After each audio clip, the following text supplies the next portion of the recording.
Regardless of whatever is in the news right now or comes out through the course of today, yesterday in Atlanta, there was a string of murders that were 100% motivated by racism. I don't care what the cops say to cover for this person or what Fox News says through the course of the day. That is what motivated just the most recent horrible string of anti-Asian violence. We've already been seeing it in America for century or two, but it's been especially bad over the past year. And yesterday it reached what I hope is the worst, the most critical moment in America's most recent flare-up of racism against Asian Americans and Pacific Islanders. So we had shootings at 2 massage parlors in Atlanta and 1 in the suburbs Tuesday evening that left 8 people dead, many of them women of Asian descent. I've heard that 6 of the 8 were women of Asian descent.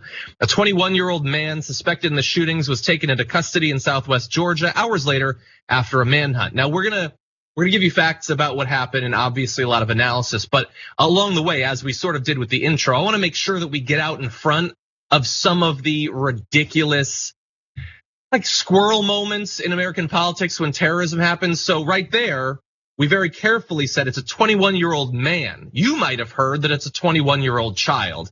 And I swear to God, that is something that is going around. And as soon as you hear that it's a 21-year-old child, you already know what the race of the terrorist is, because nobody else gets to be a child at 21 than a white male after they've killed some people.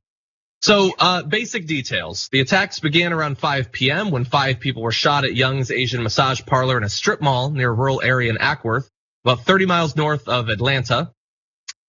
2 people died at the scene and 3 were transported to a hospital where 2 of them also died. Around 5:50 p.m., police in the Buckhead neighborhood of Atlanta, responding to a call of a robbery in progress, found 3 women dead from apparent gunshot wounds at Gold Spa. While they were at that scene, they learned of a call reporting shots fired at another spa across the street, aromatherapy spa, and found a woman who appeared to have been shot dead inside the business. We have comments from a number of different sources. We're gonna start with one that seems not 100% contradictory to literally everything we know about racialized violence in America. This is coming from Atlanta Mayor Keisha Lance Bottoms, who said a motive is still not clear, but a crime against any community is a crime against us all. Now, a lot of the other official communication around this is the worst. So we're gonna start with a little bit of that. Here is one of the sheriffs involved in this case talking a bit about what they know at this point. So the suspect did take responsibility for the shootings. He said that early on once we began the interviews with him. He claims that these, and as the chief said, this is still early, but he does claim that it was not racially motivated. He apparently has an issue, what he considers a sex addiction, and sees these locations as something that allows him to go to these places, and it's a temptation for him that he wanted to eliminate. Like I said, it's still early on, but those were comments that he made. Did he discuss any kind of religious motivation for this, or was he responsible? Not that I'm aware of. Not that I'm aware of. Or political.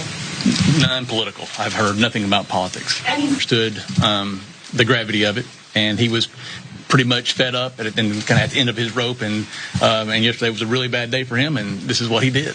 Remorseful? I'm not going to go to. I don't know if he was remorseful or not. Okay, so JR, that was a lot of. I don't know that particular sheriff. I don't know that sheriff's politics or what they've said about any other case or anything like that. I will say that was a lot of attempt at understanding and empathy for the white male terrorists that, hey, what do you know? They took him alive. Yeah, after a chase and a manhunt and whatever else that they described it as. Yeah, this is, I saw, at least I felt what seems to be a lot of care and concern and caution in making sure that they don't sound wrong after everything else they figure out goes through the process. I'm not sure what they're afraid of. I'm not sure what kind of pushback usually may have happened with something like this, but they definitely seem like they're afraid to come forward with what they are seeing that it happened, maybe potential motivations, even if he has some sexual deviancy that he looked to try to eliminate by murdering 8 people.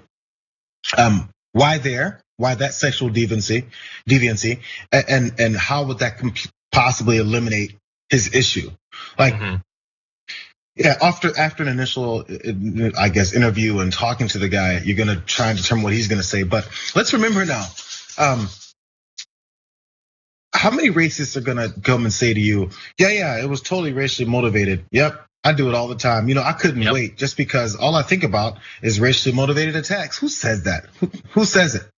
And then if they don't say it, the response being, well, yeah, I mean, there's no indication of any racial motivation. He said so.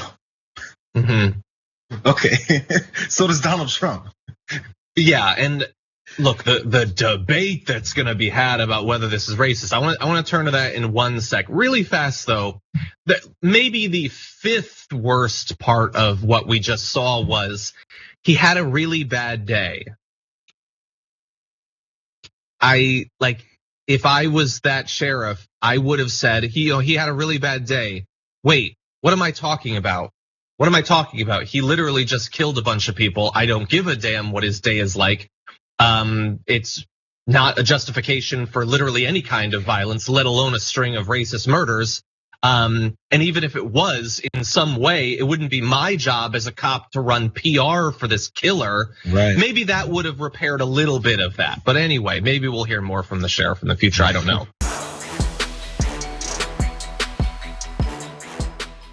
For more political news breakdowns, interviews, stories of activism, and me trying my hardest to care about the occasional big celebrity news story, subscribe to our YouTube channel at youtube.com/The Damage Report. And you can ring the bell wherever it is so you don't miss anything.